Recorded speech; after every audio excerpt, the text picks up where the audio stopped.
les étudiants, les élèves d'ailleurs, et qui ne voient pas une véritable sortie sociale avec cette nouvelle réforme-là. Merci, Princesse Dimala. Je pense que ce que nous voyons actuellement en France, pour quelqu'un qui analyse les situations économiques sur notre planète Terre depuis quelques décennies, c'est tout simplement l'échec du modèle économique néolibéral et du modèle politique néolibéral, effectivement. Parce qu'en réalité, ce qui se passe en France, c'est l'agrégation d'un certain nombre de frustrations et d'injustices depuis des décennies, qui se sont accumulées et qui ont, comment dire ça, autour de M. Macron, donné l'impression d'avoir enfin l'objectif ultime qui expose. Parce qu'il faut aussi avoir l'attitude de M. Macron. Vous avez de ses concitoyens. C'est quelqu'un de cassant. Ce n'est pas quelqu'un qui, face à des problèmes, essaie souvent de privilégier le dialogue. Et il dit, voici le cap, tout le monde, tu marches ou tu crèves. Vous vous souvenez de la réponse au chef d'état-major des armées françaises? Il avait donné là, le là de sa présidence. Il est venu en capitaine de l'économie néolibérale avec la ferme détermination de réformer la France. Alors, dans le mot réformer, il faut mettre beaucoup de choses. Réformer la France, pour Macron, signifie obliger le peuple français à accepter de perdre un certain nombre d'acquis sociaux qu'ils avaient engrangés par le biais des luttes de leurs prédécesseurs. Et c'est à ce niveau que, comme c'était un peuple de guerriers, de batailles, ils ont une culture, c'est quand même le pays de la Révolution. On a guillotiné le roi. À un moment donné, ça coïncidait avec l'incapacité ou bien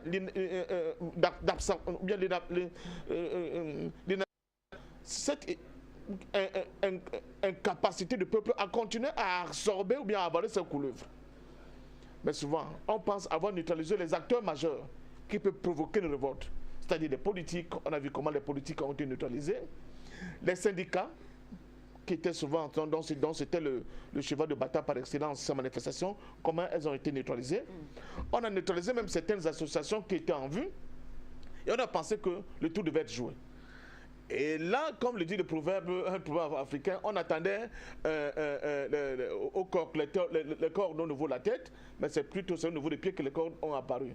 Donc on n'a pas vu venir ce mouvement, n'est-ce pas, social, qui en réalité est la somme des frustrations du peuple camerounais et français autant pour moi, qui n'en peut plus devant cette condescendance et cette morgue, n'est-ce pas, du pouvoir actuel français.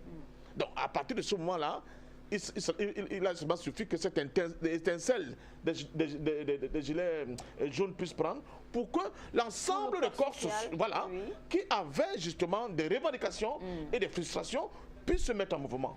Donc, et ce qui se passe en France, quand je parle de l'échec de l'économie néolibérale, doit interpeller fortement aussi les pays africains dont beaucoup de politiques et de régimes ont eu tendance à copier, n'est-ce pas, le fonctionnement qui nous vient de l'Hexagone. Et quand on le renvoie aussi au niveau de nos pays, je crois qu'on va venir tout à l'heure au niveau de la CAN, on va se voir que ce sont les mêmes comportements, ce sont les mêmes élites, ce sont les mêmes happy few qui pensent que c'est eux qui ont le don de la science infuse et qui imposent leur point de vue à l'ensemble de leurs concitoyens. Surtout que c'est une marche terrible, on te dit, où tu marches, où tu crèves. En laissant au bord de la route la majorité de nos populations qui ne savent plus à quel sens se vouer. On n'a plus de... Bon, chez nous encore c'est grave. C'est ce que les Français sont en train de vivre aujourd'hui. C'est ce que par exemple les Grecs ont vécu hier, n'est-ce pas? Mais que nous les Africains, nous vivons depuis toujours. Les plans d'ajustement de FMI et la Banque mondiale, n'est-ce pas? Toutes ces hérésies sur le plan économique et social qui font que nous sommes dans notre pays, dans des pays dits indépendants et souverains, mais en réalité nous sommes des esclaves. Nous sommes même moins que des esclaves. Parce que quand vous regardez comment les gens vivent en Afrique, et surtout chez nous, et dans un pays que je connais le mieux qu'on appelle le Cameroun, c'est tout simplement inacceptable. Donc les Français nous donnent un exemple. Le peuple français donne un exemple. Et vous avez vu, n'est-ce pas? C'est tout le corps social. On n'a pas dit que parce que je suis de telle ethnie et que comme le président est de mon ethnie, je ne peux pas me joindre dans la marche. Quand vous regardez les politiques africaines, les hommes politiques africains, je prends par exemple le Cameroun que je connais, on va vous dire, voici le nouveau leader de ceci, de cela. Vous regardez autour de lui, vous trouvez que les gens de son ethnie, ça pose un problème. Et les gens comme le Oumniobe, les gens comme le Mokoko Prizo, les gens comme le Chinjan Poumi, sur le plan économique et sur le plan social et anthropologique, ils ont écrit des tonnes et des tonnes de choses sur ces questions-là qu'on ne veut pas aujourd'hui nous réapproprier pour avoir une meilleure grille de lecture par rapport aux phénomènes qui nous arrivent. Et vous qui parlez, M. Parfait, donc je vais vous relancer, d'une élite qui semble imposer sa vision à la société aujourd'hui et particulièrement dans le cas français. Et qui est finalement M. Emmanuel Macron? On avait accusé M. Nicolas Sarkozy d'être le président des riches. Est-ce que Emmanuel Macron est le président des plus riches? Il est le produit. Il est, comment je peux... C'est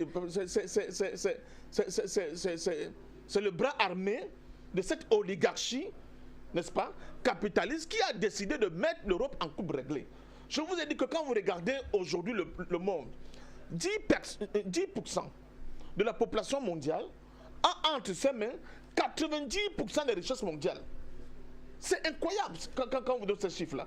Et c'est ces gens-là qui ont imposé tous ces lois iniques. La dérégulation, la déréglementation. Vous voyez une société en France qui produit des bénéfices incroyables, mais qui décide quand même de licencier, sans qu'on ne comprenne pourquoi. Ils délocalisent, ils vont en Asie du Sud-Est où la couverture sociale n'est pas du tout assurée pour continuer à faire du bénéfice, pour revendre ces mêmes produits en France. C'est quelque chose d'exceptionnel que le peuple français a fini par dire, si on continue comme ça, c'est la mort. Or, comme c'est un peuple qui a une culture de la résistance, elle s'est mise en avant pour dire à ce nouveau Jupiter que ça ne marchera pas comme ça. Et j'ai bien peur pour aujourd'hui. Parce que la parole de M. Macron est en train de perdre complètement de sa valeur, de sa légitimité. Et on va revenir sur le cas même de ce que j'appelle la démocratie représentative, qui elle aussi, elle a échoué parce qu'elle s'est accolée, n'est-ce pas, aux dogmes et aux normes du capitalisme néolibéral. Donc, pour sortir là, pour ce premier jeu, madame, princesse Dimala, c'est pour dire tout simplement que le peuple africain, au lieu de dire que ce qui se passe en France ne nous concerne pas, au contraire, il doit prendre le temps de bien analyser ce phénomène-là qui est en train de se produire en France et d'essayer d'en tirer les leçons pour nos pays qui, eux, maintenant, ne commencent qu'à s'ouvrir dans le cadre des revendications sociétales permettant d'attirer nos sociétés vers le haut. D'accord. On a vu tout à l'heure, à l'entame de cette édition, quelques propositions déjà évoquées